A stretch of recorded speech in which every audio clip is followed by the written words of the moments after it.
Hey, come here. You like pro wrestling? We got a little something for you. Two fans, 3,000 miles away. We each been watching for more than 30 years. Celebrating the art form, the action, the homoeroticism. We ain't rating matches. We ain't analyzing stories. We ain't experts. We just sit down, shut up, and mark out!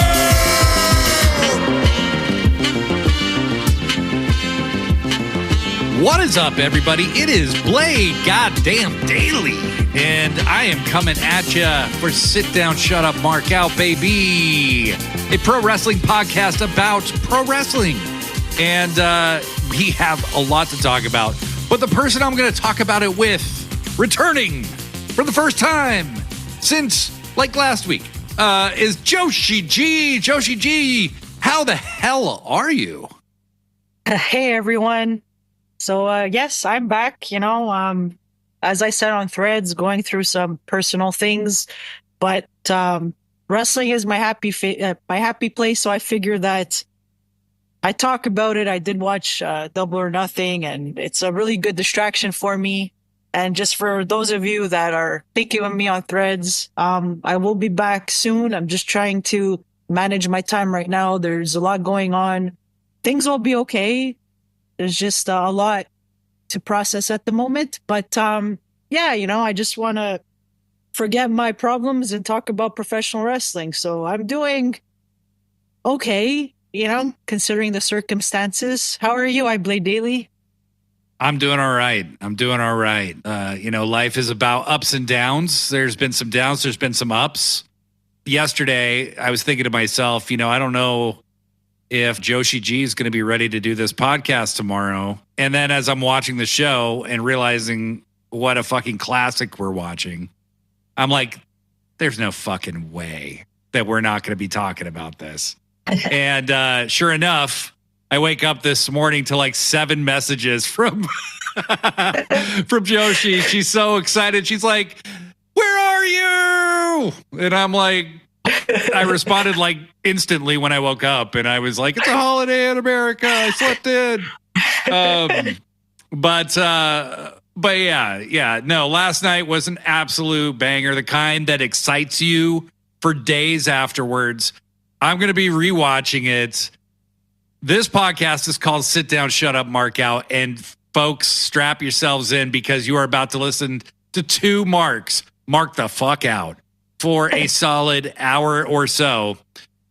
Before we get too deep into it, however, you could help me mark out even more by following us on whatever podcast platform you use, whether it's Apple Podcasts, Spotify, all the other different platforms. We're on all of them, baby. So just give us a follow wherever you want. It really does help us. And what helps us even more is if you leave us a review on Apple, Spotify, whatever. It does boost us in the algorithm, helps people find us. We're trying to expand our audience. We love the community we've cultivated so far. We don't measure the success of this podcast in numbers. It's measured in connection. But you know what? The more the merrier, we say. So we would love it if more people could hear us. Also, subscribe to us on YouTube. Follow us on Instagram. Follow us on Threads. It's our username on all of those places is Sit Down, Shut Up, Mark Out. And if we say anything here that you like or you don't like, email us, sitdownshutupmarkout@gmail.com. I read and respond to absolutely everything that comes in over there. So if you want to have a chat, that is one way to do it. Very happy to have you with me, Joshi G. This podcast is not the same without you, not even close. So welcome. And thank you. We got to dive in, baby. There's so much to talk about. Last night, as we tape this, it is Monday, May 27th. Last night, Sunday, May 26th, we witnessed the greatness that was AEW's 5th anniversary Double or Nothing event. There was a lot of hype going into it. And as it turns out, that was hype well earned because they put on really an incredible show. There were a couple things that I was kind of mystified by that I straight up didn't like, and we will get to those. But right off the bat, this crowd in Las Vegas, man, they were eating it up. They were stoked from the get-go. They were loud on the pre-show. for the very first match, which was Thunder Rosa and Deonna Purrazzo. This feud has been a lot of fun, Joshi. What were your impressions of this match? I liked it. I thought it was really good. The right person won. I'm very happy that this rivalry is continuing. I did choose Deonna as the person who would win. And it makes sense. Rosa and Deonna have a lot of chemistry. I'm really glad that we're going to see more from them. And I really like that the fans were invested, like you said. There was a women's wrestling chant at one point, which made me so happy. It's just so great to see these fans so invested in the women's matches. We're in a really good place when it comes to women's wrestling. What did you think? I loved it. I thought it was a very, very good match. These two have great chemistry. They are going to be rivals, I think, throughout their careers. And I think, Thunder Rosa coming out in the Elvis-inspired gear, it feels like somebody has to do that at Double or Nothing. The Bucks did it in year one. I think it was last year Darby did it. Remember, he had that whole movie that played before he came out for the Pillars 4-way match. Yes. And then he came out in an Elvis suit. So somebody does it every year. This year it was Thunder Rosa. I loved it when she hit a dive outside the ring and rode right up to the camera. Was like, "Thank you very much." But I'm a huge mark for both these ladies. I love Thunder. She has a very unique charisma that when she was out, there was all this weird shit going on with her and Britt Baker, and a lot of people seemed like they were kind of ganging up on her and kind of down on Thunder Rosa. And I'm like, no, man, no way. She's supremely marketable. She's a great worker. She's can't miss. Thunder Rosa's amazing. Deonna Purrazzo needed this win. I loved that she cheated. I love that I am a big fan of sneaky heel cheating. There isn't enough of it in modern wrestling, in my opinion. There isn't enough of the guy sneaks his foot onto the ropes at the last minute kind of thing, or he or she sneaks their foot.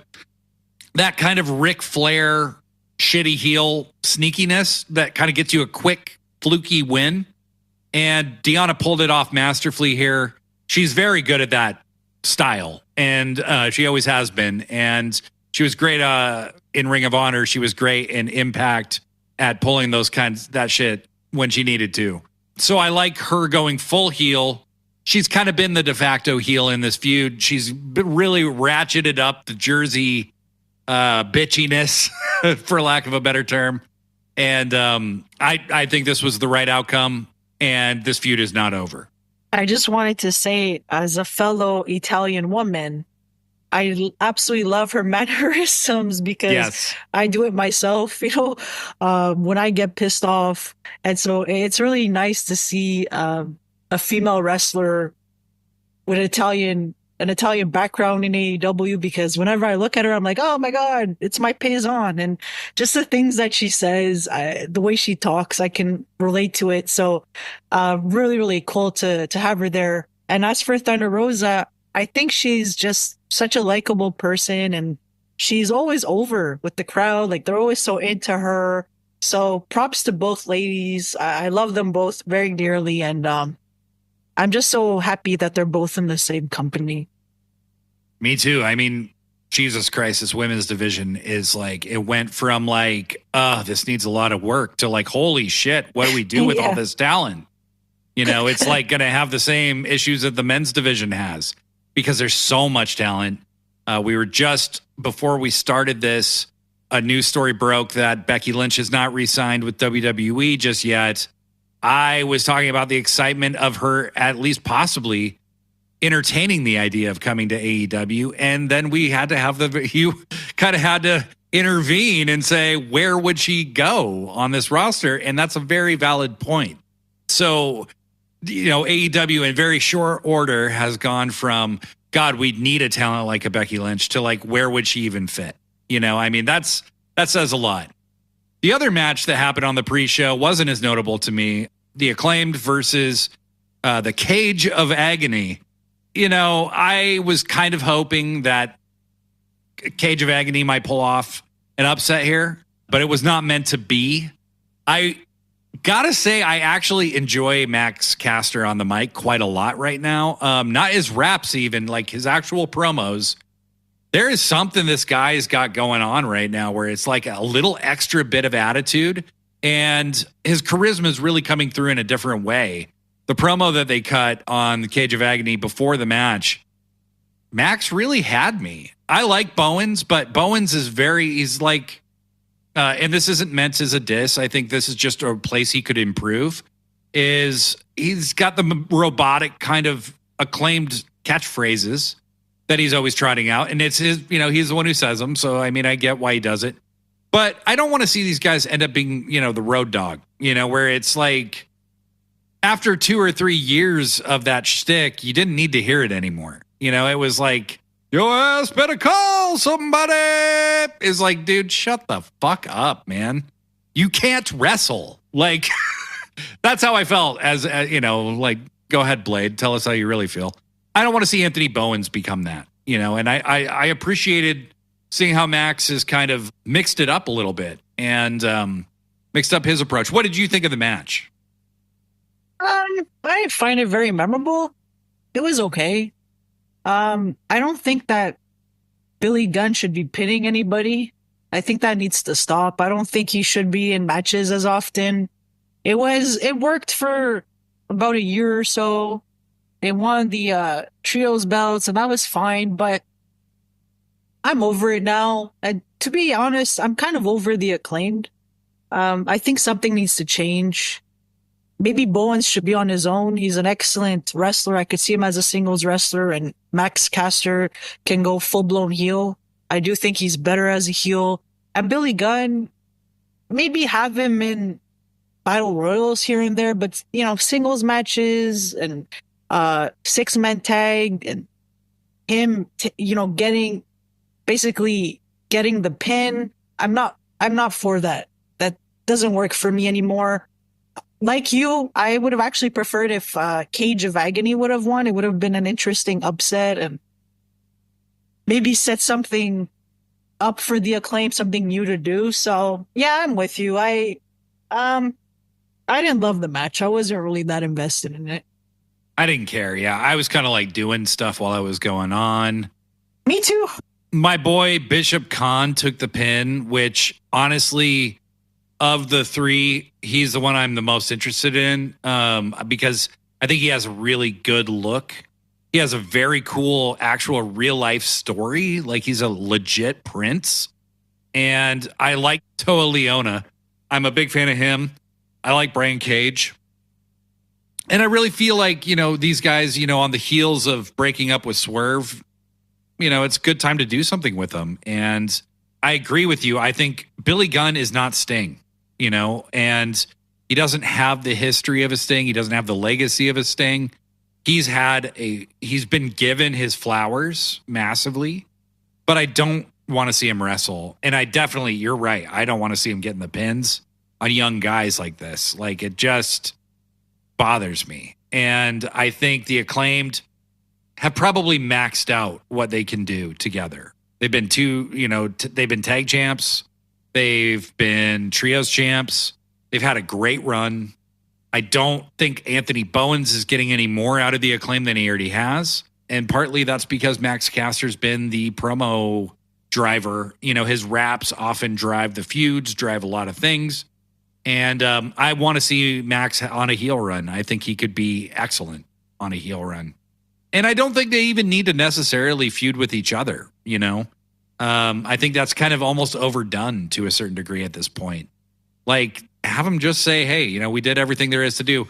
Or have them break up and have a blow off and have Daddy Ass choose a side. If Billy Gunn's on my TV, though, he should be out supporting the talent. He's not Sting.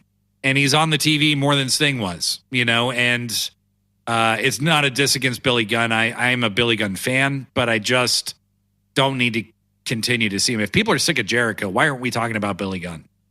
Agreed. Yeah.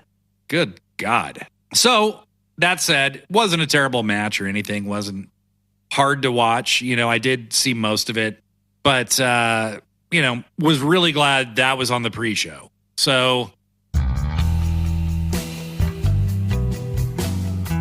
getting on to the main card, show kicks off. There's this nostalgic feel that I felt they captured very well. I was at the first Double or Nothing. It was very powerful to think it was in the same building I was in 5 years ago with my best friend. We took off to that show. He had tickets. He broke up with his girlfriend that he was going to take to that show. I had given up on the idea of going because the tickets sold out so fast. I thought he was going with his girlfriend. I was a little miffed, a little bummed. And then about 2 weeks ahead of time, he asked if I wanted to go. And I was like, you know what? Yes, I do. He had asked me to go to All In with him, the first All In Chicago. He flew out there for it, and I couldn't go. And I was so sad and so bummed that I didn't get to go that I was like, fuck this. I'm not missing this second chance.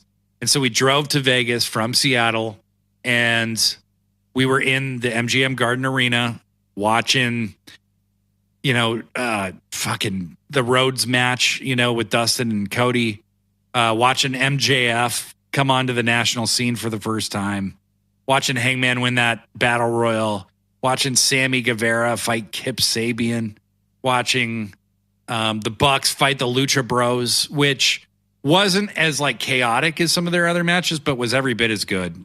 Watching Jericho and Kenny fight for the number one contendership of the AEW world title, and then watching Moxley make that iconic entrance. By far, probably the most memorable moment from Double or Nothing, and watching him stand on that poker chip with his arms up in the air.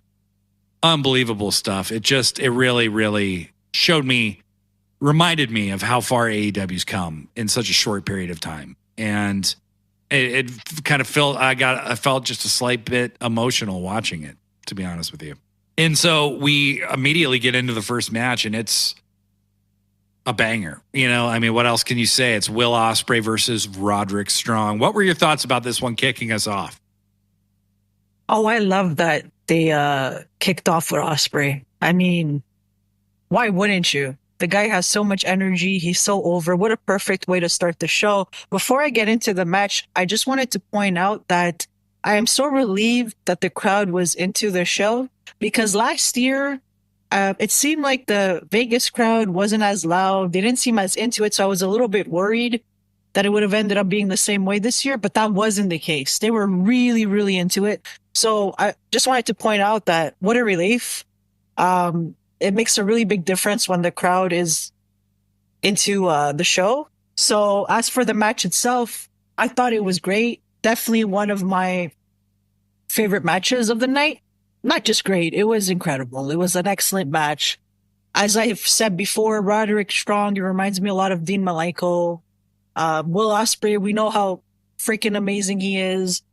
I like that there was some interference in the at the beginning of the match, but then the United Kingdom guys got kicked out. Wardlow got kicked out, and the match continued for a while. So you didn't feel like, oh no, there's only going to be 2 minutes left, and and the match is going to be over. That didn't happen. I like that Dawn was being extremely goofy. At some point, the ref was checking on Roderick Strong's neck, and Will Ospreay was contemplating on what to do next, and Don Callis basically said, just snap his neck. He's going to end up in the hospital anyway. I was laughing so hard at that. So funny. I like that Will didn't listen to him. He didn't do the Tiger Driver 91. He ended the match with Stormbreaker. So it was just really interesting that he decided not to listen to Don, and he won the international belt. And then we had a match later on where someone from the Don Callis family did the opposite, and we'll talk about that later, what ended up unfolding. Grrr. But yeah, incredible match. The crowd clearly loves Will Ospreay. I love Will Ospreay. So yeah, obviously he was the right person to win. Very exciting times now. Ospreay with gold is definitely a good thing, and we'll see where where he brings that belt, you know? It might end up in the UK, it might end up in Japan. I'm very excited. What are your thoughts? I thought it was a candidate for match of the night for sure. It was really, really good. I loved how personal they made this feud feel in such a short period of time. And I loved when Roddy drops to his knees to do the pose with the Kingdom. He's like right in position for the fucking hidden blade, and Ospreay tried to nail him with it right out of the gate. Something I did pick up on is when Wardlow showed up in the match, he like took forever to try and powerbomb Will Ospreay, and when the ref caught him, he was like, "Oh, nuts!" You know, like he kind of looked like he wanted to get caught. I'm interested to see where the payoff is in this Kingdom story. You know, there's some stuff that happened after that muddied the water even more. But as far as the match goes, like you said, I loved that there was kind of this very chaotic beginning where there's, you know, Ospreay's being quadruple teamed basically. And at some point, all those guys get kicked out of the match. And, you know, it was kind of felt like for a minute, like, okay, now Ospreay's just going to murder Roddy and win this match. No, sir. It went another 15 minutes, whatever it was. And these guys have incredible chemistry. Mm-hmm. The ending of the match where Roddy and Ospreay, they're just trading stuff back and forth, and they are ducking and dodging each other like crazy. And you know, you also saw Roddy look very strong at times in this match, which I wanted to see because I think Roderick Strong is a fantastic worker. He is a master at making other people look great. He doesn't need to make Will Ospreay look great, but he still put maximum effort into making Will Ospreay look great and hit him with all of his best stuff. And he just couldn't keep him down. And so when Ospreay wins with the Stormbreaker, big rush. You know, this belt feels custom made for Will Ospreay in so many ways because he really is an international star. You know, he talked at the Scrum a little bit about possibly defending outside of the country. And we'll talk about that at the end of the show. The Scrum had some really great moments in it. I didn't watch that till today. Really some great moments from that. But yeah, your winner, Will Ospreay. Ospreay kind of proceeds to pick up the belt. He's got a big, you know, Peter Pan 8-year-old boy smile on his face, and he triumphantly marches to the out of the ring, and you know, they scrape Roddy's ass off the canvas and carry him to the back, and then out comes Adam Cole, and he's walking better than he was last month at Dynasty. Interestingly, walks out to his original ring music, not the Kingdom music. Maybe they did that just to avoid confusion. I'm not sure. And proceeds to run down Las Vegas. I enjoyed his very brief promo. I enjoyed the tone. His timing was very good.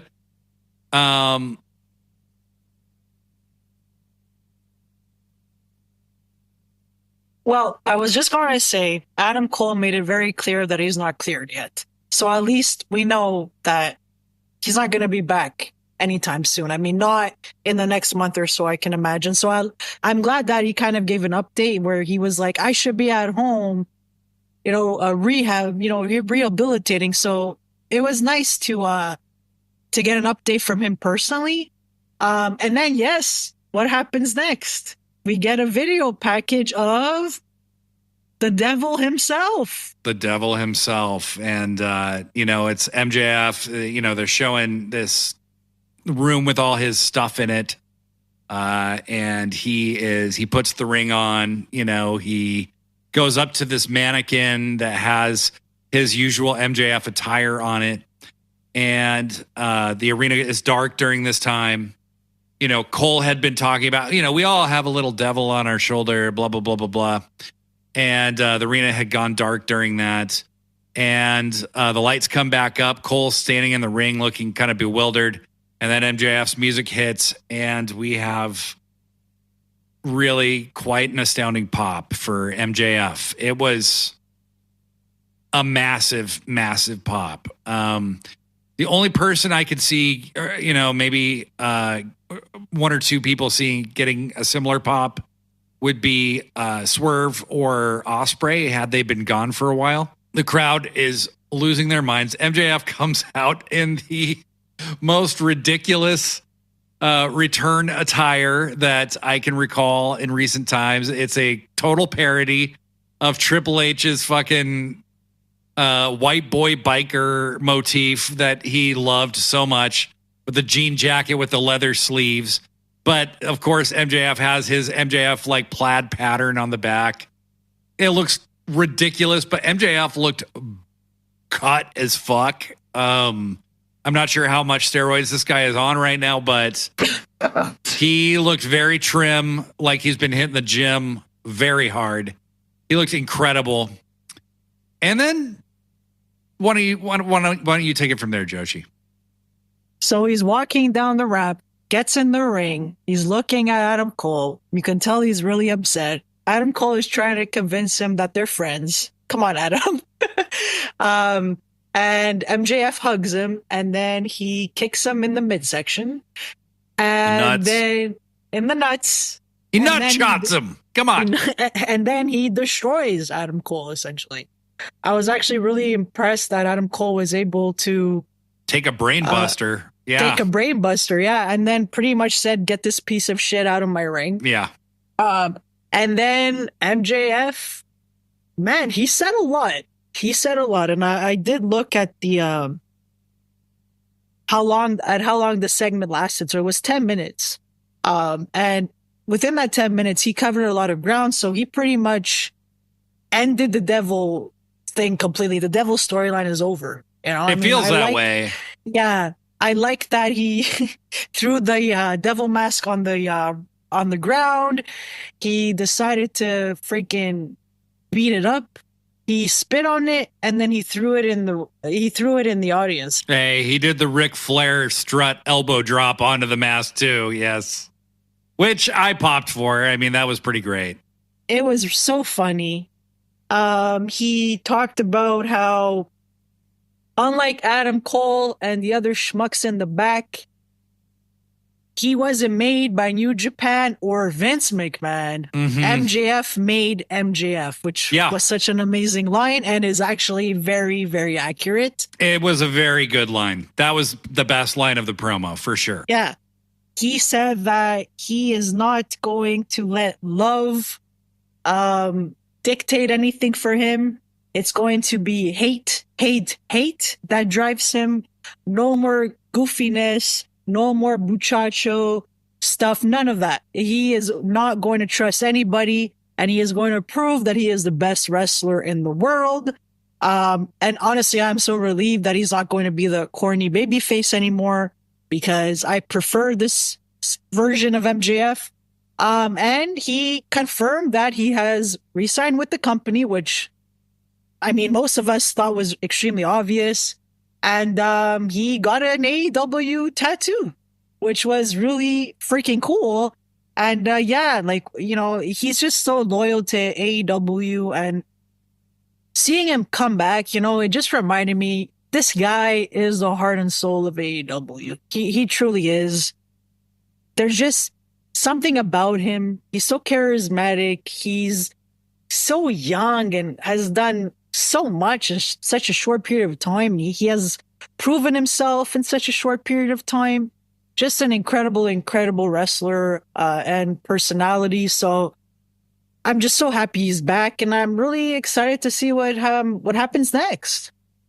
Yeah, me too. I think that, there was a mission statement to this segment, and it was, hey, I heard you guys. I know you were frustrated with the end of my title reign.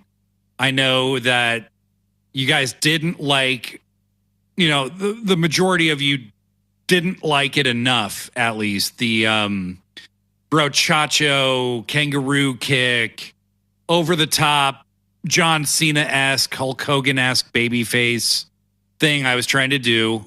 I hear you. I'm back to being a hater. There's no more, we're looking deep into the soul of MJF and trying to figure out what his trauma is about, blah, blah, blah.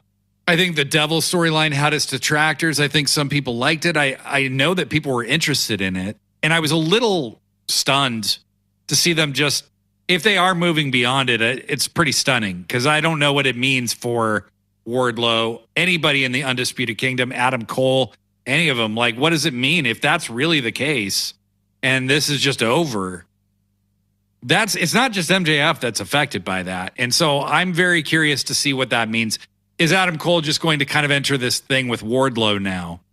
Because Wardlow, he had made it very clear. You need to protect those titles for the Kingdom and for Roddy, and Roddy lost the title in that match. So I'm interested to see where it goes. I don't know. I don't know that I feel extremely enthusiastic about it, but what I think the most important thing MJF said in this promo, one, that his character is going back to being kind of edgelord guy that got him so over in the first place. And two, that he had re-signed with AEW and that he's not fucking leaving and that he's AEW all the way. And I think that sends a big message. You know, I knew MJF wasn't going anywhere. You know, I knew he had probably re-signed quite some time ago, and he has since re-signed again, you know, because honestly, the whole thing about his contract started a couple of years ago, you know, at Double or Nothing with Wardlow. And it was right around that time. I think he probably got a raise for the duration of that original deal, and maybe he's signed an extension back then.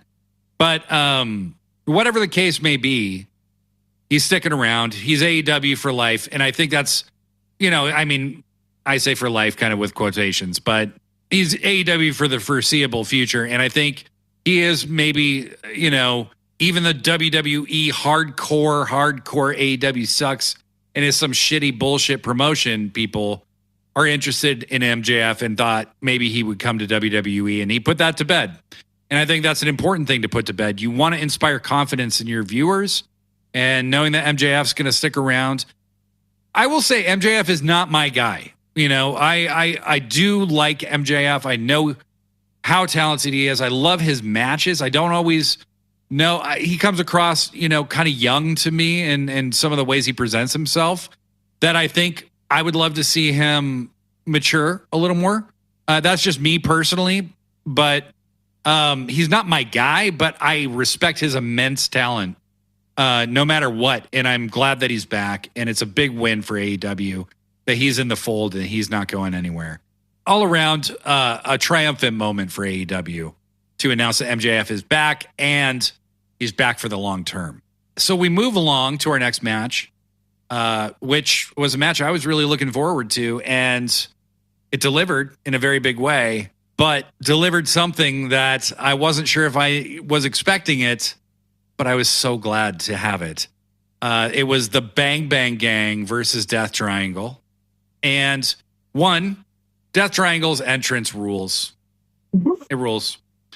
Two, Bang Bang Gang's entrance rules. But Jay White had this awesome boxer's robe on that had Bang Bang Gang written on it. It seems that they are the Bang Bang Gang now. They are no longer Bullet Club Gold, or they kind of still use that terminology sometimes.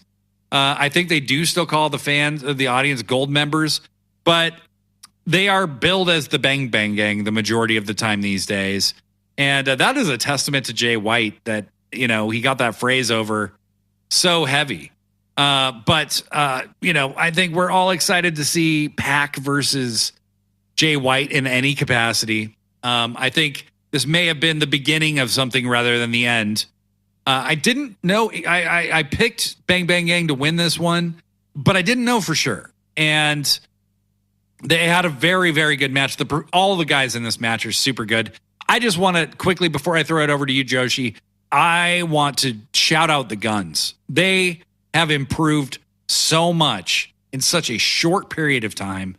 It wasn't very long ago that people literally were like pissed that they were the tag team champions and fucking furious that, I mean, we're talking a year ago that they were the tag team champions, that they were, that they beat the Acclaimed, that they were getting TV time. People were angry, really, really pissed. And these guys have become staples of television now. Like, they have grown so much. Both those brothers are so talented. Joshi, why don't we let you talk about the match, your impressions of the match, and why don't you tell us the result? I really liked the match. I was a little bit concerned though, because I mean, the crowd was so into MJF, they completely exploded. And so when Death Triangle and Bullet Club Gold came out, or Bang Bang Gang, I should call them that actually. I didn't feel they got the biggest reaction. So I was like, oh no, does that mean that, you know, they're tired now and they're not going to be into this match? And I hope that that's not the case, because, you know, the wrestlers in this match are so incredible. I'm so glad that they ended up getting into the match. But yeah, like when you have someone like MJF come back and cut an amazing promo like that, and I get it, you know, the guy is a walking ball of energy and he affects everybody with his energy. You can't help but feel energized as well. But yeah, luckily they did get into it, and I thought it was a really good match. I love Jay White, I love Pac, I love Penta and Phoenix as well. As you said, the Austin and Colton, they're very good wrestlers. They belonged in that ring. I think that was they showed that. Yeah, I wouldn't say that they're on the same level as the other four yet, but they have definitely improved. And so it's nice to see, you know, there's been so much progress. The Bang Bang Gang, they won, and that didn't surprise me. I'm really enjoying their reign, and I don't think that things are over between Jay White and Pac. I'm glad that we got to see them one-on-one in the match here and there. They have good chemistry, and they both cut such amazing promos. So it's like, please continue this feud, because I love the Bastard and Jay very much. So yeah, I thought it was a lot of fun. Very good match. Absolutely. But Joshi, why did they win? So they won because Rock Hard Juice Robinson decided to intervene in that match and cost Death Triangle the titles, and then he embraced Jay White and was all happy and looking goofy like usual.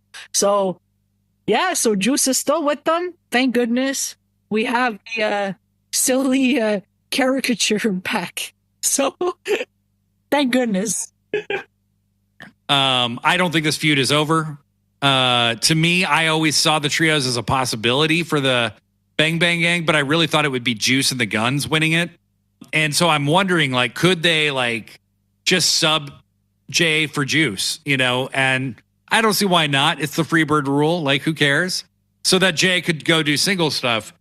But yeah, still doesn't make sense to do that, because are you going to take the belt off anybody anytime soon? You know, why have Jay doing too much single stuff right now? So Juice is the kind of guy who can lose. It doesn't matter. Like, his character is Teflon. He is so entertaining. But I was super happy to see our boy Juice Robinson back. So within, you know, maybe 25 minutes, we get the return of MJF and the return of Juice Robinson. I'm marking the fuck out. I'm having a good old time. And we are not quite a full hour into the show. And what should be next but our champion, the timeless one, Toni Storm, and her opponent, Serena Deeb. Joshi G. How fitting was it that Toni Storm's match was right after her husband came back? I just thought it was so perfect. You got Juice came back. I was so excited. And then it's like, his wife's wrestling now. I remember hearing that they were together. And then I remember hearing that they got married. And Juice in New Japan, you could tell this guy was a wild child and just a weirdo, you know? And then when he came to AEW, you saw how much of a maniac he really was. And you're like, how the hell is he with Toni Storm? Right? Yeah. And now you realize they are both fucking maniacs. Like, I just imagine driving by their house or something and just hearing weird animal sounds and stuff coming out of there. And I don't even think they're like, I'm not even saying that in a sexual way. Like, just like, they're just the most awesome, bizarre people. But wow, their marriage makes so much sense to me now. Like they really found their soulmates and they came together. You know, like Juice is such a lunatic, but Tony is just as much of a lunatic, if not even more than Juice. Tony actually makes Juice look kind of normal at this point. It's true. So Tony comes out with Luther, with Mariah May, Miss Mariah May. Nigel's favorite. Quite honestly, my favorite too. Like, Jesus Christ. Mariah was looking stunning in her particular outfit of choice that night. And then Serena Deeb comes out, you know, big Deeb fan, big fan of Serena Deeb, the professor. You know, you said Roddy reminds you of Dean Malenko. You know, it's not because they gave her the name, the woman of 1,000 holds. It's the professor, you know, whatever. She reminds me so much of Dean Malenko. And just her wrestling style, the kind of offense she uses. This was a classic. One of the best, really up until later in the show, maybe my match of the night. Like, I really loved this match. They have figured out the balance of Toni Storm's character versus wrestler. She's a psycho who's like just an amazing wrestler. And Deeb looked very punishing. What you saw from the first match with Roderick Strong and Will Ospreay, and this match especially, and quite honestly the trios match, lots of storytelling. There's lots and lots of storytelling. A few weeks before, Toni Storm had thrown in the towel to save Mariah May, and I was watching with somebody who hadn't seen Dynamite for the last 6 weeks, 7 weeks.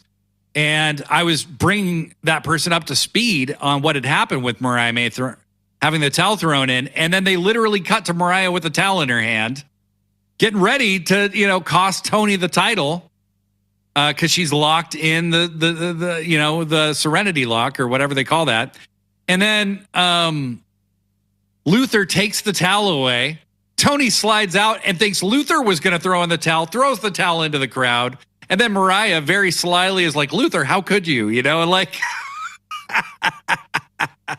and you see them starting to plant the seeds for all this stuff.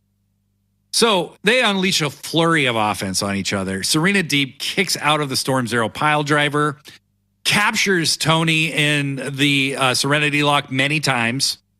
Really, really looks like she's just destroying Toni's knees. And Toni will not give up. And Toni ends up hitting the Storm Zero off the turnbuckles onto the mat. Serena Deeb is a maniac for taking that bump, by the way. That is not a guaranteed bump. Obviously, she trusted Toni a lot to give her that move. And then Toni hits it again on the mat as well, and then pins her. And it made both parties look very strong. Serena looks like a fucking total warrior for getting through that match. And, you know, no shame in defeat whatsoever for Serena. Looks like a warrior, but Toni doesn't cheat to win. It's a clean finish and a hell of a match. They got a lot of time. It was a great match. What do you think? What was your impression, Joshi? I thought it was excellent. Not only the wrestling, but also the story. I thought it was really fitting that Serena controlled the majority of the match, actually. And so Toni was getting her ass kicked for most of that match. And I like that because she was doing the same thing with Mariah. Serena Deeb, when it comes to technical wrestling, she is the master of that. She is the professor, right? So I did like that she kept beating on her. And then, yes, like eventually Toni Storm bounced back and man, did so many incredible things. Like you had mentioned, they put on a hell of a match. I like the whole towel part. As you said, they're planting the seeds. I did give Mariah a dirty look. I know that she couldn't see it, but I was just like, damn you. I know what you're trying to do here. Not cool. So I imagine she'll turn on Toni Storm pretty soon, actually, probably by Forbidden Door, I think. And I guess our friend Brian Alvarez didn't sleep too well last night because he felt like it was still not established who the baby face and the heel was. Just really quick, clearly Toni Storm was the baby face. I mean, the crowd absolutely loved her. I don't think you need to be a rocket scientist to figure that out. And as for Serena Deeb, she never went full-blown heel, and that's okay. That's not unusual. This is 2024. We should know better than to assume that there's always going to be a clear babyface and heel. So for me, sorry if you didn't sleep well, dude, but come on. Let's get real here. Toni Storm was the babyface. Let's leave it at that. And Deeb did not have to be a full-blown heel like Christian Cage. There was no need for that. No. And I think when people, Brian is a guy that I have a lot of respect for.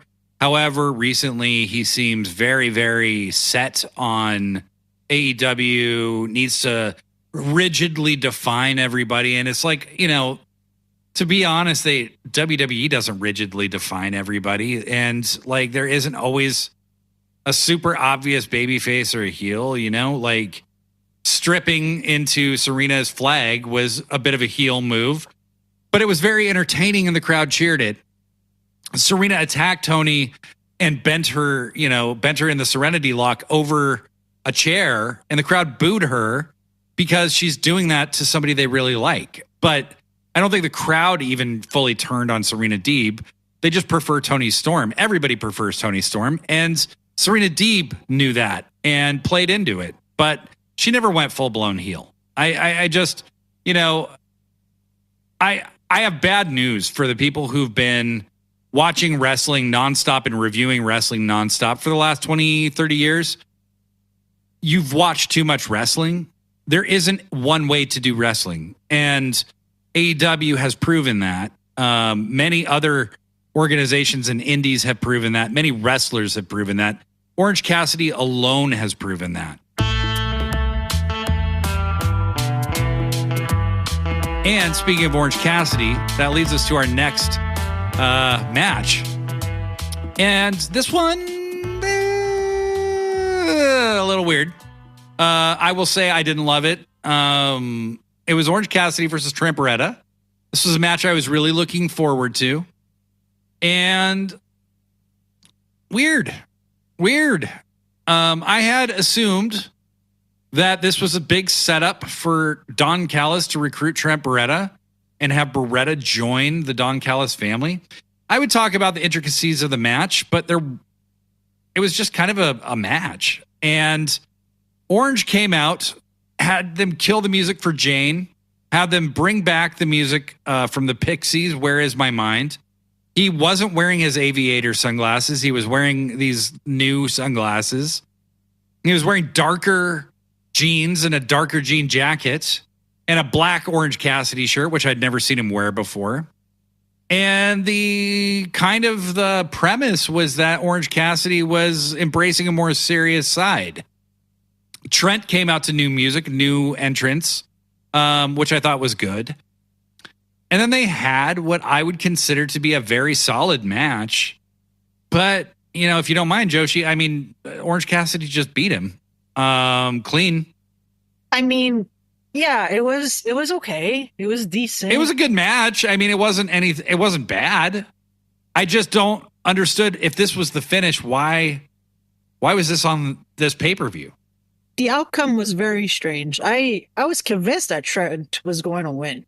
He had to win. If you wanted to continue this story, then what choice do you have? And they decided not to do that. And now it's not really clear to me what Trent does next. Why did he lose? And also, when it comes to Orange, does that mean he's aligning himself with Don? Because Don was very present in that match. So I just don't know. And I don't really know how I feel about Orange aligning himself with Don. That's not really a pairing that makes much sense to me. They're just way too different. So I guess we'll see, but I just found the whole thing very strange.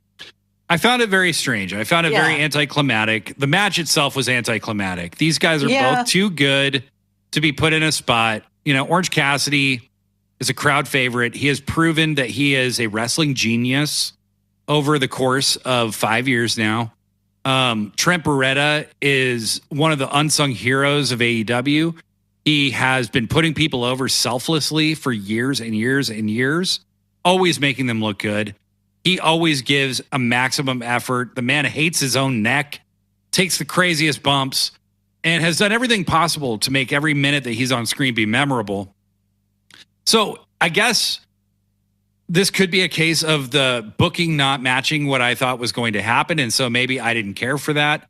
But I do see a possibility here that, I thought it was interesting. They were trying to show you this isn't it for Trent because they immediately interviewed him, tried to interview him after Renee immediately tried to interview him.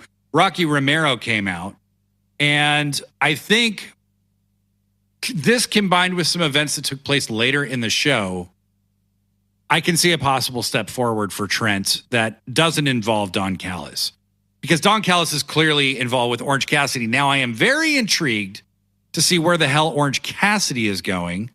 I don't want this to be some big setup for him to just turn on Don Callis. If you're going to do this thing where he's coming out with a slightly different look, I want to see where it goes from here. I'm willing to give it some time.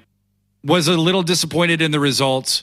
Don't think this necessarily needed to be on this card. Yeah. Honestly, the card might have been a little better without it, to be honest.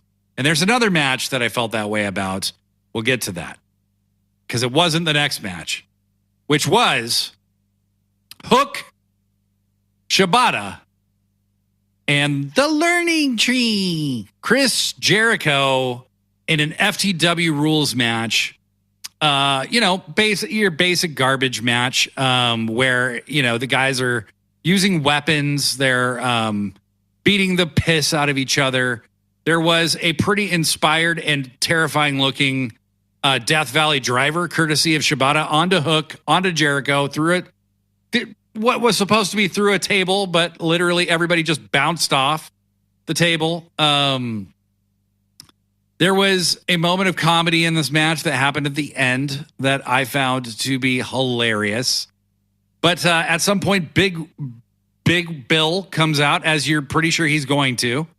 He beats the shit out of Shibata for a minute. And then Hook does one of the, I can't remember what, maybe it was just a Northern Lights suplex, on Bill through a table off the apron. The side of the table comes up right next to Bill, looking like it could have killed him if he had been just an inch off. But Bill was clearly in control of the bump. He was making a hilarious face on the ground, looking like he was completely out of it. I found actually Big Bill to be one of the most entertaining parts about the Learning Tree so far. He has embraced the comedy and the stupidity of this entire thing in a way that I greatly admire. Always love Shibata. Always love Hook. Jericho has actually been extremely amusing to me as the Learning Tree. He knows his place in this feud, and he has embraced it. This guy shows up in a mask. I realized pretty quickly who it is. But this guy attacks Shibata, attacks Hook, and Jericho gets the pin through this guy's interference. The guy takes his mask off. It's Brian Keith, the bounty hunter, who maybe appears to be the next disciple of Chris Jericho. And I'm all for it. I am all for the bounty hunter getting something to sink his teeth into. A stable of potentially Jericho, Big Bill, and the bounty hunter versus a stable of potentially Samoa Joe, Hook, and Shibata. I'll take it all day and all night. Give it to me. But the ultimate highlight of this match to me was Big Bill laying on the ground, hasn't moved since he's been put through a table, but he hears Jericho's music playing, and with his eyes rolling in the back of his head still, starts clapping for Jericho. Popped me so hard. In 1 second, he encapsulates all that is great, terrible, and stupid, and stupidly awesome about pro wrestling. Big Bill just laid it all out there, and I laughed my ass off. I thought it was really, really funny. Joshi, your thoughts? I thought it was more funny than anything else. It wasn't a good match. It wasn't a bad match either. No. It was just a goofy match. And I laughed when they started throwing the dye at each other. So ridiculous. Started, Shibata and Hook started throwing them at Jericho. And then at some point they were just throwing them. They were all throwing them at each other. So I thought that was hilarious. I really liked the table spot with Big Bill. It was probably the weakest match on the show for me anyways. That or the one right before it. Yeah. Or those two, might go hand in hand.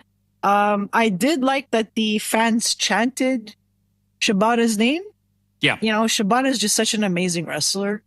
So I'm just really curious to see what happens next. You made a good point earlier, like maybe Samoa Joe aligns himself with Hook and Shibata, and they wrestle. They start a rivalry with the Learning Tree, so Jericho, Big Bill, and Brian Keith. The only thing is, I don't know how I would have booked it differently though, because I feel like when Brian Keith revealed himself as the guy under the mask, the crowd didn't react as much as I thought they would. So I'm wondering if maybe they should have saved that for like a Dynamite or Collision. I don't know.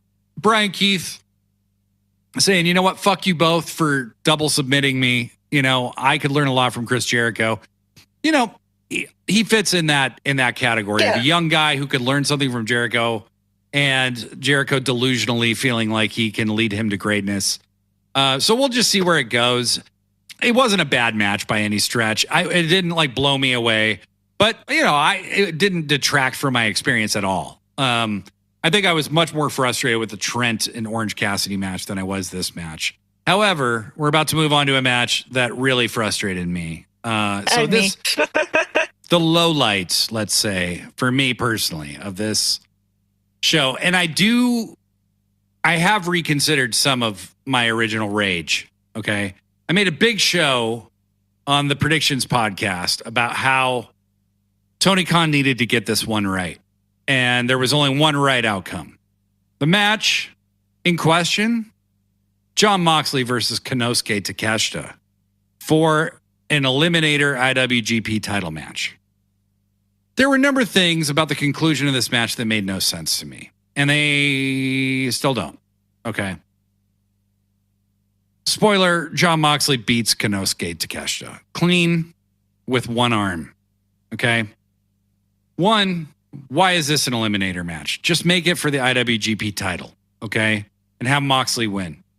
That way, you clue Takeshita's fans in to because there's a lot of us, by the way. You clue, look at the cheers for Takeshita in this match. He got a great crowd reaction. When you make it an Eliminator match, you're making it seem like there's a more realistic chance Takeshita could win. That was your first mistake.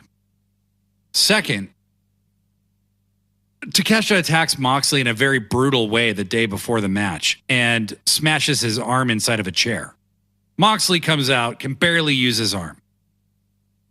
That, to me, honestly, I was like, oh, Takeshi's definitely winning, because now they're giving Mox all the excuses and all the outs for why he lost. His arm had been smashed, blah, blah, blah, blah, blah. Never even entered my mind that they would have Moxley beat this god of a fucking wrestler who could theoretically take Moxley in a fair fight any day of the week as a wrestler, right? That they would ever have Moxley beat this guy with one arm, and that is what they did. And it was a very disappointing result. Now, okay, let's take the Eliminator part out of it. Maybe you do that just to make the match less predictable, which it now seems like that's why they did it, The one arm thing is inexcusable to me. There was no reason to do that if Moxley was going to win. Just have him beat him, have him beat him in a hard fought match. Moxley, you don't need to get Moxley any more over than he already is. Moxley isn't going to get any more over than he already is. He, some people say he doesn't lose enough. I don't necessarily buy that. I think Moxley has been pretty generous with his star power. He lost to Jay White in the C2. He lost to Orange Cassidy. He lost to Eddie Kingston. He's given the rub to people who've deserved it. I just felt Konosuke Takeshita deserved it. But I understand that probably New Japan didn't want him losing to a DDT guy, and they weren't going to give him the title match at Forbidden Door. So I guess my only thing is, why have this match at all? That's exactly how I felt. Initially, I was hoping that the reason this match was on a pay-per-view was because maybe Takeshita would win, but then I went back and forth on this match so many times because then I started to look at the politics in New Japan and DDT, and I thought to myself, first of all, I don't think NJPW wants their IWGP champion to win, to lose, period. Sorry, like, they have to win. And secondly, I don't think they'd be okay with him losing to a DDT talent. So that's when I started to tell myself, man, like, Moxley's going to win. What I found really frustrating was that Takeshita controlled so much of that match, and Moxley had one arm and somehow was still able to win. And it just bugged me that it was on the pay-per-view. I don't understand the point of it. It's like, if Takeshita's not going to win, you could have this match on Dynamite or Collision. There was no need for it to be on the pay-per-view. I just couldn't get into it knowing what was going to happen. I knew Moxley was going to win. And it's one of those matches where, like, yes, I know it was good, but it's not one of my matches of the night because I really didn't like the way they handled the ending, and I didn't feel there was much purpose to that match. So some might argue that Takeshita lost because Don encouraged him to use chairs, and then Moxley was able to beat Takeshita. But even at that, Moxley had one arm. That's right. The part that bugs me the most. He does. Beat Takeshita, who is one of the best wrestlers in the world, and so brutal in the ring with one arm. It just rubbed me the wrong way.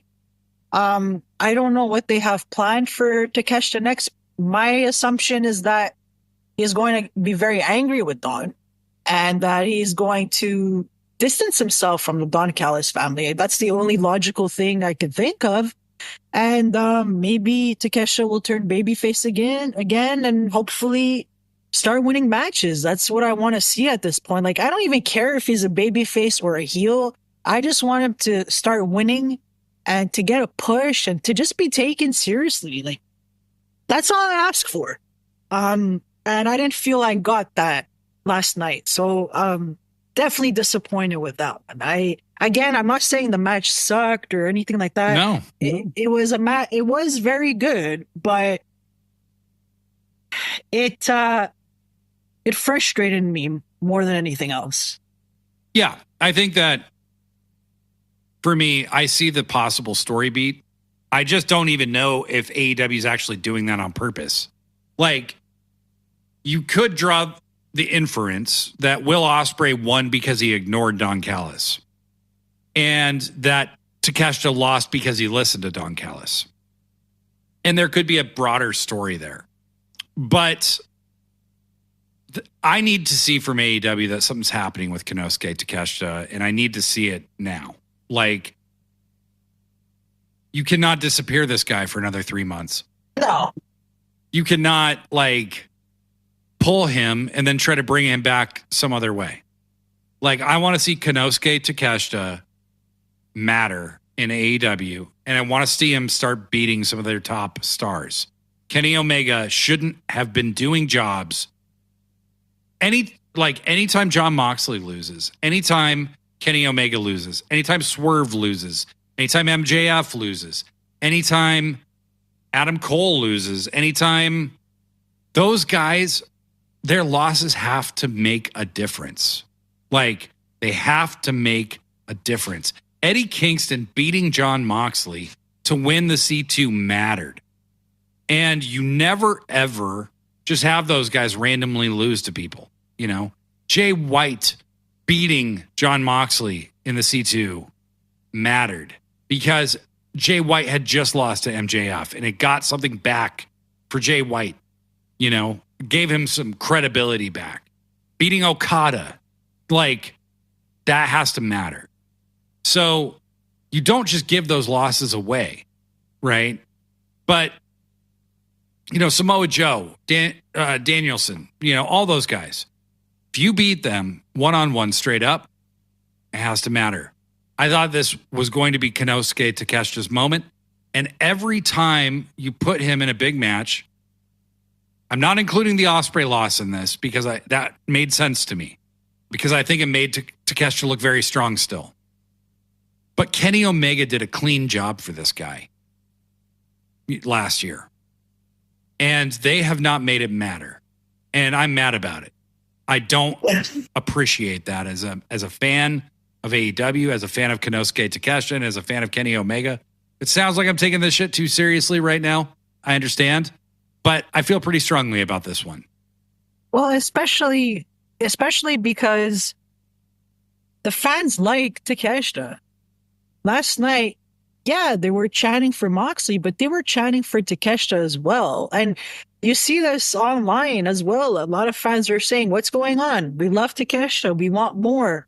So you can't keep putting him in situations where either he keeps losing and nothing comes out of it, or he beats somebody like Kenny Omega and nothing comes out of it either.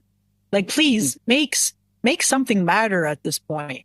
You got to be really careful. He's somebody that's really special and that the fans genuinely like. And I think something needs to change with the booking. It's really enough now. I'm so sick of it.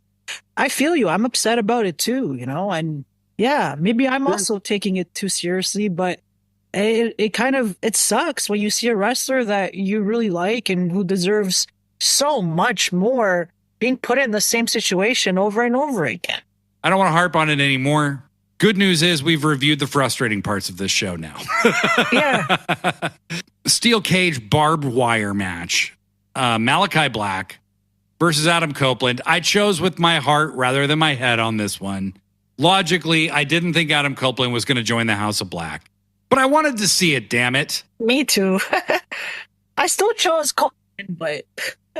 Yeah, I chose Malachi just because that's what I wanted to see. I wanted Malachi, one, to win the TNT title. I want to believe that Malachi's staying in AEW. I want to believe he's happier in AEW.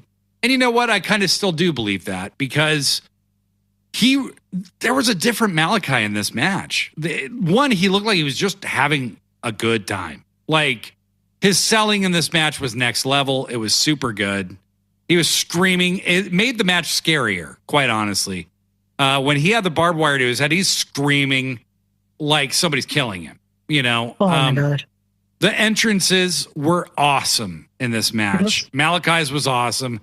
And Copeland's was awesome. They played South of Heaven by Slayer. Yes, so when good. the riff started, I was like, are they playing fucking Slayer right now? They were. And they played the Slayer shit, which I believe they did for him in WWE once as well. I believe he did come out. I thought I had read somewhere that he came out to South of Heaven. But I saw on the Tron that it said Brood. And I thought, well, that's interesting because people who listen to the prediction show may remember that I had predicted that Gangrel might make his face, after they did the bloodbath on was it Dynamite that they did they did the bloodbath on Dynamite. I was like, that's a real broody kind of move. I wonder if we'll see an appearance by Gangrel. They have this very brutal match. Lots of barbed wire usage, lots of weapon usage. At one point, the House of Black comes out, and for just a second, Copeland had raised the idea that maybe we might see the House of Black side with him instead of Malachi, and that he would take Buddy and Brody from him. And for just a second, it looked like that's what was going to happen. They sided with Copeland for just a second. And I was like, oh, wow, like Malachi's leaving if this is the case. Like, but also I don't like this. I don't want this. Like the house, you know, if Malachi is leaving or if something happens and Malachi leaves, like I still don't want to see this, you know? Yeah. And just as quickly, it was a swerve. They beat the shit out of Copeland.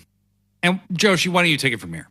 Yeah. And then they were all beating the hell out of Adam Copeland in the ring, and it wasn't looking good. It actually looked like he could have lost the belt. I mean, he took such a beating from all three of them. And then Gangrel shows up from under the ring.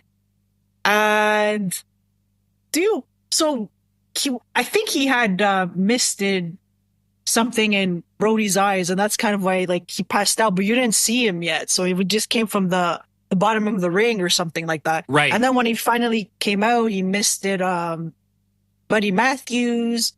And then, so Adam Copeland, he beats Malachi Black, but man, like, I hope Adam Copeland's okay. I mean, he went up the top of the cage and jumped on Malachi Black, and there was barbed wire and all that stuff, you know, and I just, and he had barbed wire all over him. And so he had tied Malachi to a table in barbed wire, and then he jumped off the top of the cage.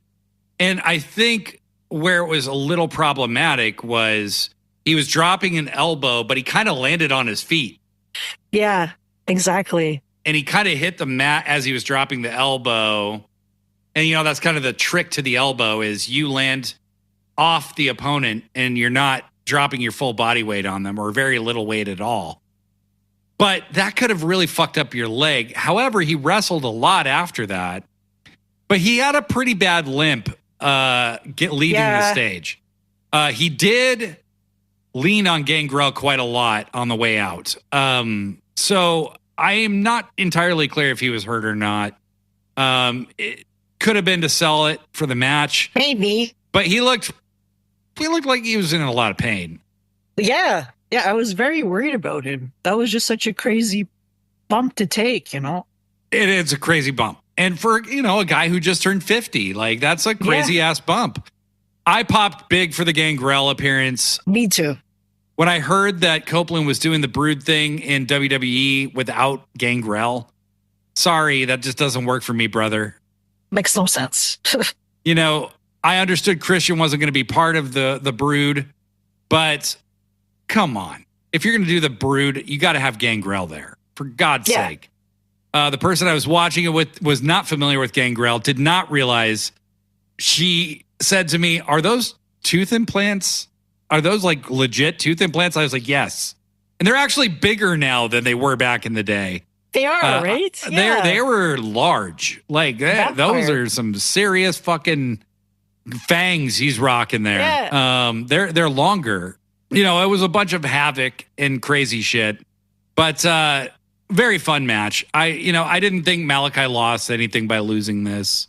You know, he passed out in a crown of thorns with this barbed wire wrap around him. Like, you know, it was good fun. It was good fun.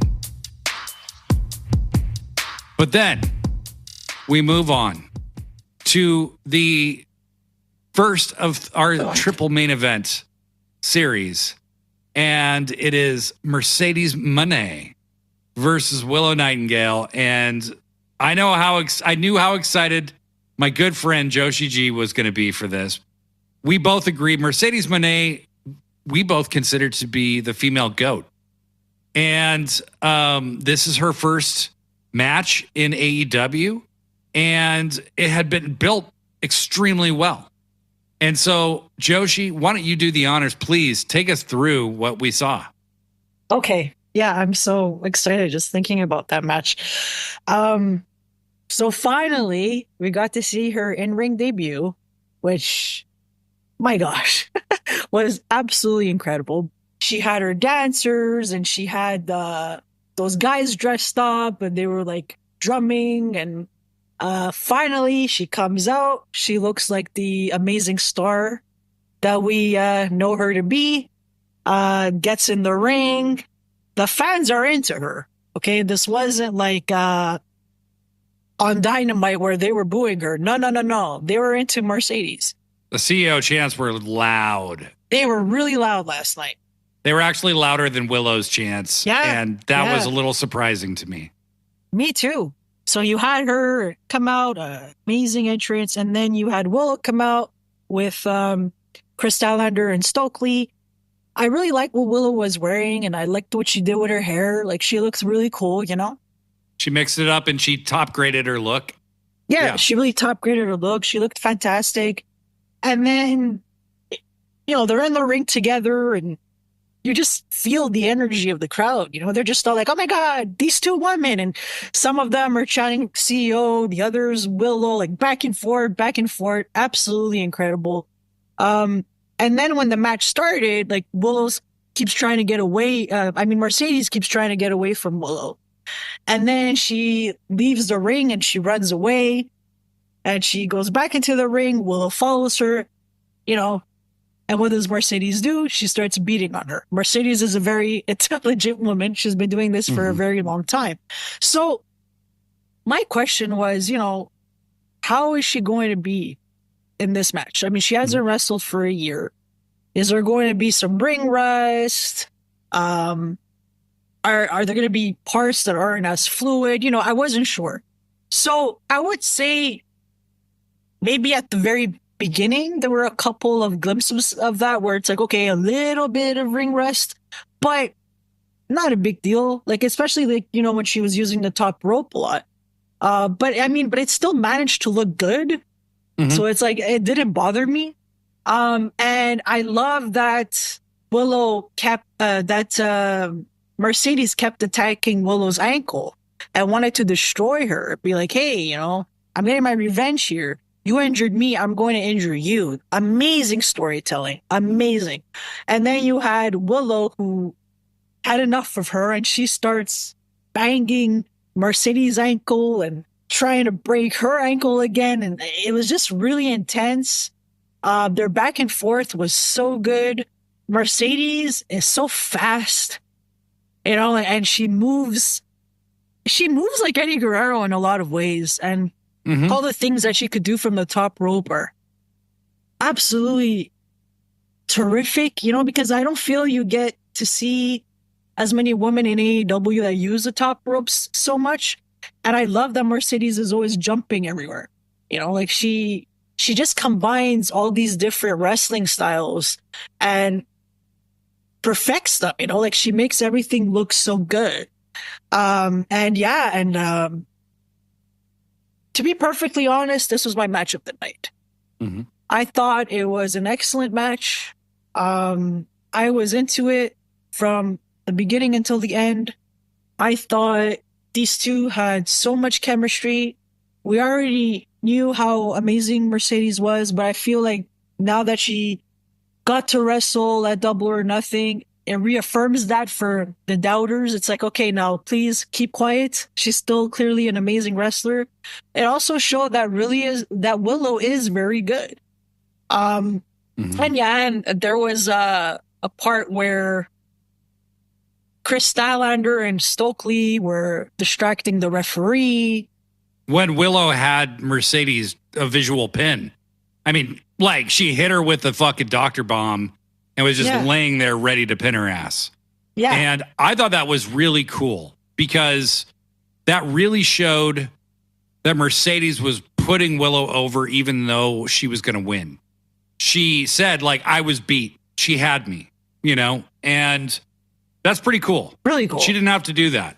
They could have put Mercedes over a lot stronger if they had wanted to, and everybody would have understood. And then Mercedes, she freaking beats Willow, man, and she becomes the TBS champion, right? And she put her in that crazy DDT.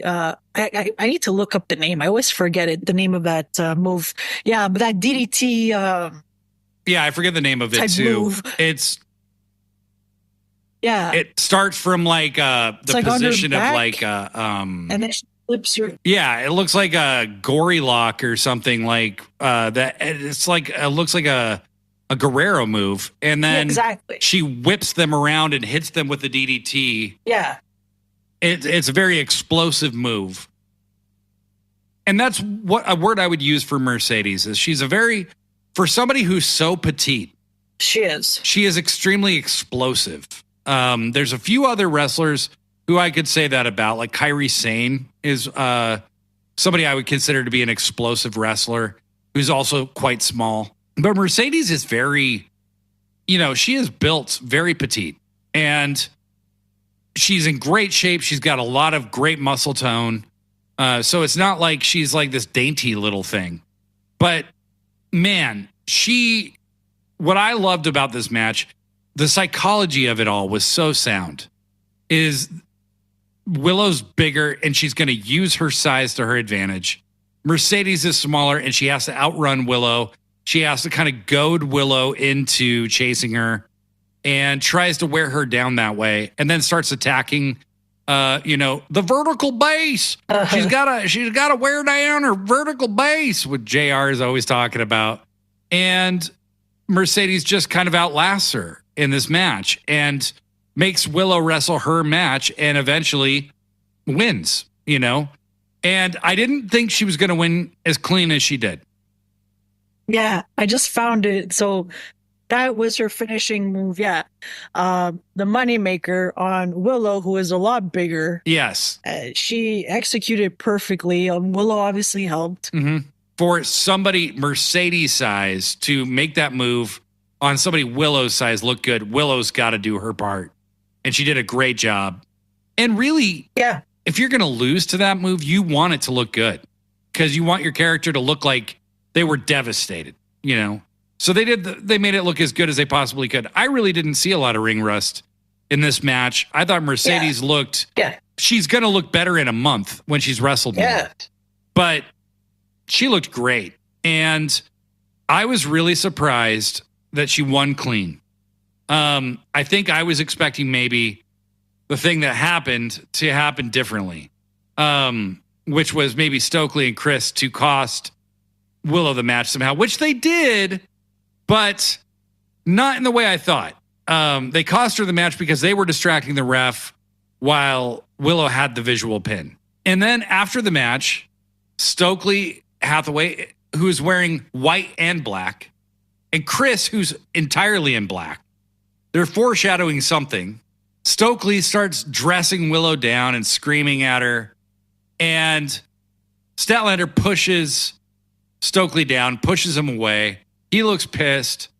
Statlander looks like she's going to walk her friend out of the arena, kind of protect her from any further ridicule or embarrassment, right? And then Statlander turns around, looks at Stokely, pulls Willow into a short arm clothesline on the ramp. Stokely and Stat both turn on Willow. Statlander turns heel with Stokely. They're clearly going to be together. Are they going to have anything to do with Mercedes Moné? I don't know. But the long-awaited heel turn of Chris Statlander is here. I'm sure that's where Willow's going to go next. I thought they were going to drag out a chase of Mercedes from Willow. They still may, but it really looked more like they were going with Willow and Chris Statlander from here. But it was a great match. It was a very, very, very good match. High up on my list for match of the night. Swerve Strickland versus Christian Cage. This match, I had high hopes for. I thought it was going to be good. It exceeded my expectations. It's also in contention for match of the night for me. I would say it had a similar thing to the Roddy Will Ospreay match in the sense that the beginning of the match was riddled with a lot of interference. Prince Nana ends up getting tossed. He kind of gets framed by Mother Wayne. Such a evil lady. Yes. He gets tossed. And then shortly thereafter, the entire patriarchy gets tossed. And just like with Roddy versus Will, where you think, okay, well, Swerve's going to wrap this up and then, 3 minutes. They then proceed to have a 15-minute match. I think it was a 25-minute match overall, where Christian and Swerve both look so good. Swerve hits Christian with a massive stomp on the table from a standing position. Christian was standing when Swerve hit this on him. They have just an amazing match. The finish is brutal. Swerve hits a house call in midair out of nowhere that kind of incapacitates Christian, who then takes a house call, then takes the Swerve stomp and another house call before they wrap this one up. Swerve pins Christian clean. Great match. Great heat. By the end of the match, the crowd is just totally dialed into this. And Swerve looks like a fucking man on a mission. He looks like a man who belongs at the top in AEW. And excellent, excellent match. Joshi, what were your thoughts? I loved it. It also exceeded my expectations. I thought that it would have ended up being very good, but definitely not this good. I agree. It was one of the best matches on the show. And it's just amazing to me what Christian Cage can do in the ring right now at his age. Absolutely unbelievable. He's a master at professional wrestling. He's a true veteran. He adds so much to AEW. So glad that he's there. And Swerve, Swerve's my favorite. He's always amazing to watch. He's so innovative. I love his curb stomps. Everything that he does looks so innovative and painful.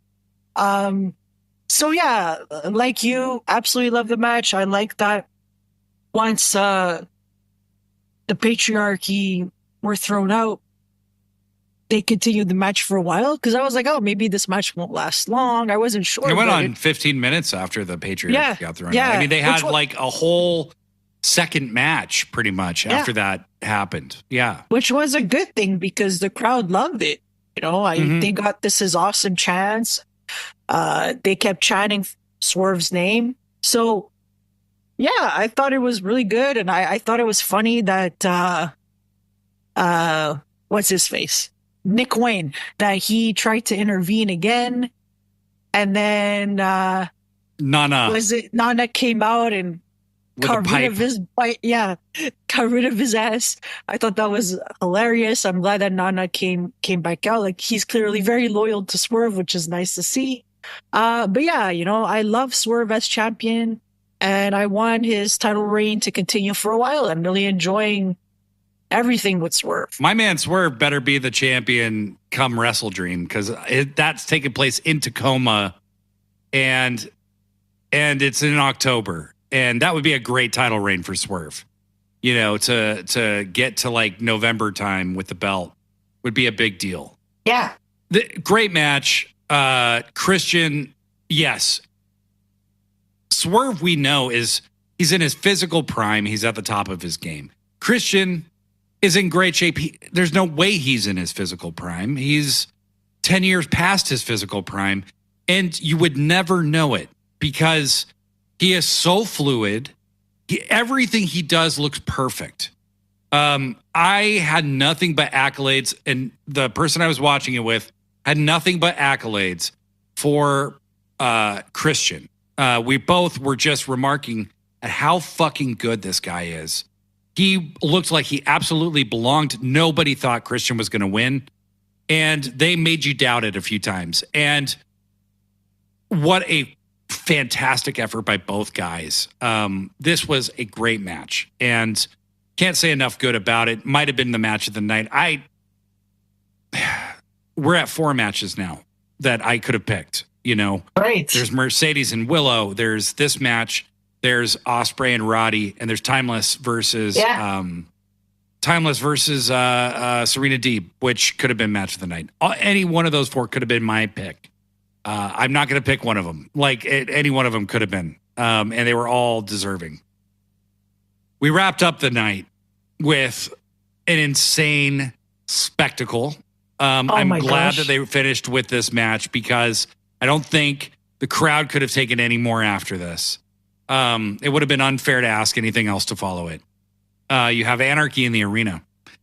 And it's Team AEW, which is Bryan Danielson, FTR, and Darby Allin versus the Elite, Team Elite, the Bucks, Okada, and Jack Perry. The four schmucks. The four assholes who have been running roughshod over AEW for really a month, basically, since Dynasty, where Perry tipped the tag titles to the Bucks, and they have then proceeded to eliminate Tony Khan. They have eliminated Kenny Omega. They have grievously injured FTR. They have just attacked at every step. There's just as much chaos in this match as you might expect, and then some. The Team AEW attacks during the entrances for the Elite. During Perry's entrance, they attack, and it gets so chaotic so fast that you don't even see Darby really enter right away. His music plays, and it's with this ongoing theme during Anarchy in the arena. There's a song that just plays for a long time throughout the whole match. They do what I call New Jack in it, where, back in ECW in the day, the gangsters would often beat somebody so quick that their music would just play throughout the entire match. And so Darby's music plays. Then at Jackson, it was Nicholas. Oh, was it calls Nick? For them to cancel this crappy music. Why don't you play our new theme that's so great? And they play the Young Bucks music. And then at some point later, Danielson goes, you guys need to play the greatest entrance music of all time. So they start playing the final countdown, and the crowd is eating it up. And then Matt Jackson, in one of the funniest moments of the night, looks into the camera and says, cut this crap off. This song costs us $200,000 to play every single time we play it. And, we're on a budget. What are you guys doing? And I can't remember now if more music played after that or if they stopped entirely. I think they just stopped because I remember the crowd chanting, we want music for a while. Yes. So that's right. So Matt Jackson pulls the ultimate heel move by getting Final Countdown turned off. At one point, Darby and Jack Perry are brawling out in the back, where Darby throws Jack Perry into this giant vat of ice water. And then you cut back into the arena, everybody's beating the shit out of each other, just pretty even action. Then you cut back to the back again, where it's assumed Darby's been thrown into a pile of stuff, that Jack Perry is driving a black bus that has scapegoat printed on top of it, into this pile of shit that's presumed to have Darby Allin in it. Then later on, Darby reemerges. Jack Perry is shown passed out at the wheel of this bus. And before long, they're fighting on the ramp. Jack Perry is shown coming back through the back, and he grabs Tony Khan and takes him hostage. He's still covered in water. He's still soaking wet. He emerges. Darby Allin has a fucking flamethrower in his hand. And Darby shoots Jack Perry with the flamethrower, and Jack Perry catches fire. Tony Khan rolls down the ramp in the most hilarious, evasive maneuver I've ever seen. He looks like an 8-year-old boy having the time of his life, doing this 8-year-old evasion technique that looks hilarious. And Jack Perry's on fire. He's being, put out. He clearly has some kind of anti-flame shit on his body that they threw him into the water to account for why he would appear so wet. And it goes on, and for a while longer, Darby ends up getting the living piss beaten out of him. He gets hit with a exploding steel chair. The Bucks put on their new sneakers that were available at Champ Sports today and appear to have sold out already. And they have their new sneakers on with tacks on the bottom. They super kick Darby, who's now hanging from his feet. Hanging there. Yeah. Hanging from his feet. And they kick him in the face. Darby's dead. He proceeds to continue hanging upside down till the crowd starts chanting, "Please help Darby." Danielson at one point starts taking on the Elite by himself because everybody's been taken out on Team AEW. But he's no match for this group. Jack Perry ends up pinning Bryan Danielson. Huge win for him. A huge moment for him to be the one pinning, who is also, somebody I saw say, they did this whole thing to get back at CM Punk, blah, blah, blah. Jack Perry no-sold being set on fire. I'm like, all right, motherfucker. If you guys love WWE so much and you loved Kane, like, shut the fuck up. Like, this isn't to get back at Punk. This is for the fans to make whatever they want of it. But if they are slightly mocking Punk, who cares? Like, why are you watching their pay-per-view? Like, shut up. They've made Jack Perry through this whole thing. And the show ends with Jack Perry up on the Elite's shoulders. Fantastic show, top to bottom. There was the 3 matches in between that I just was confused by the booking of. The matches themselves weren't bad. The Jericho Hook Shibata match was probably the weakest actual match, but a result that I wasn't bothered by. I was bothered by Takeshita losing to a one-armed Jon Moxley. Aside from that, Joshi, we were talking earlier. I said this was a 9 out of 10. From Revolution, which was a 10 out of 10. From Dynasty, which was a 9.5 out of 10. This was a 9 out of 10. It's probably the best 3 pay-per-view run of any company in the history of wrestling. Yeah. If this was the first AEW pay-per-view that had ever happened, it might be the best show I'd ever seen before. That's just how high the standard is for AEW at this point. What are your feelings about this? What were your feelings about the show? I loved Anarchy in the arena. That was my second favorite match of the night. It was absolutely chaotic. It was fun. It felt like a huge party. I loved when Okada took the Buck sneakers out of the box and he brings them to him and he says, "Try these." All enthusiastic. That made me laugh so hard. Yeah, I love that he was teasing Rainmaker and ended up flipping the crowd off instead. Okada's just killing it as a heel in AEW. The match was so much fun. Honestly, it just felt like a huge party. Yep. And the thing, I feel like that's what Double or Nothing is. It's a celebration of AEW. You have a lot of returns on Double or Nothing most of the time. You have a lot of storytelling going on. You have some crazy matches. I do like that it was so different from Revolution and Wrestle Dream. And like, don't get me wrong, I thought the wrestling on for what am I saying? Not Wrestle Dream, Dynasty. I'm getting them all confused now because I love them all. Because I did love Wrestle Dream actually, but good.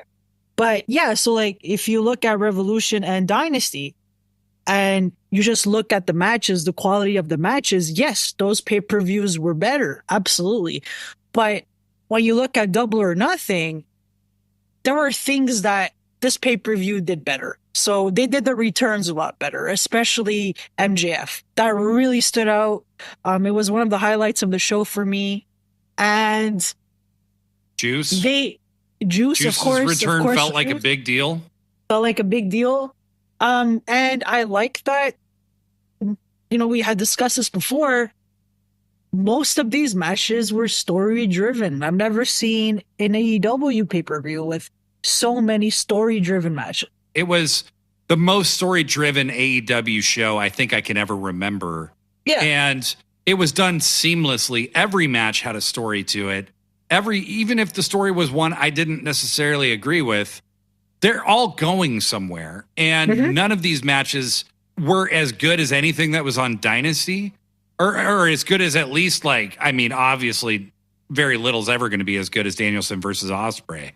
But even though these matches there was no 5-star match, I would say, There were some that were really, really amazing, but like every match had a story. Every match had somewhere it was going, and it blew by. So even though the quality of the pay-per-view maybe didn't quite reach the highs of a Dynasty or a Revolution, this was a fantastic fucking show. And AEW nailed it with Mercedes coming back. They made her feel gigantic. They made Ospreay is clearly, in for huge things. Swerve is the fucking man. Timeless Tony Storm and Mariah May. This felt like the kickoff to that gradual turn that is going to happen. This felt like the night it started. And Double or Nothing to me, I always kind of look at it as like the kickoff of summer, Forbidden Door is like summer's just begun, and All In is like summer's ending. It's like, that's pretty cool. How SummerSlam used to be the end of summer. Real quick, the scrum afterwards, I watched it today. Mercedes was so heartfelt in her comments about AEW and how much she's loving it there. She seems like she's having an amazing time. And I'm so happy for her. Me too. And she loves Tony. She praised him a lot, and she let him hug her. Like, she was totally comfortable with that. You could tell that she really wants to be there. She believes in that company. Absolutely. And Ospreay, really made it be known he's still down to challenge for the world title, even though he's the international champion. He said, with regards to, he had just been talking about defending the international title at Forbidden Door. He said, don't underestimate my ability to hold that door closed while also carrying the weight of the world. I thought that was very poetic. Where did this guy come from? Like, where did Will Ospreay come from? Will Ospreay also did the CEO dance at the beginning of his segment, and I loved it. So bust funny. Out laughing. The Bucks kicked off the scrum in character. They tried to be in character, but you could tell how proud they were. Nick still had blood all over his face. And then Tony Storm. Her chain reaction wrestling. She said that she was reading a story that she wrote for a book that she was writing when she was younger, when she was just training to be a wrestler. She told a story about her that was basically like steamy smut that she wrote. And it turns out it's about her and Wendy Richter. Yeah, erotic chain wrestling. That's what she erotic called. Chain wrestling with Wendy Richter. So funny. And that she was going... I was laughing by myself out loud so hard. It's crazy. She is the greatest. Tony Storm, this run is historical. Like, it's as good as anything that's ever happened in wrestling. Like, Tony Storm, Mercedes is my GOAT right now. Tony Storm's making a case. I mean, Jesus Christ, this is good. This is good. Tony's going to be a legend. She is on a legendary run right now, and taking nothing away from Mercedes at all. Like, but Jesus, she's got some company on that Rushmore she's going to have very soon. Tony Storm is on an out of this world crazy good run. And then Tony, talked about some potential new titles that he's thinking about at the end of the scrum. He talked about women's tags or trios titles. And then he actually brought up intergender tag titles, which I thought was a very interesting idea, and a mixed tag title. I think that's a very interesting idea that I would love to see. And he said he thinks that would set them apart. I agree. I do too. So lots of great stuff to look forward to. An amazing show overall. I would give it a 9 out of 10. I really felt like the show delivered in all the big ways that it needed to. My gripes aside, this show was amazing and absolutely worth $50. Absolutely worth all of it. The return of MJF's a huge deal, and the return of Mercedes Moné to a wrestling ring, and then her first match in AEW. Massive, massive stuff. I absolutely agree with you. I would give it a 9 out of 10 as well. Well, Joshi G, so good to have you back on Thank the you. show. Doing this without you was very stressful and very, very, not the same without my wrestle twin. So thank you for making the time and being here with us today. Thank you to all of you. Please rate and review us on the iTunes Store and on Spotify. Follow us on YouTube, on Threads, and on Instagram. And until next week, we will talk to you very, very soon. I'm Blade Daly for Joshi G. Pro Wrestling Forever. Forever.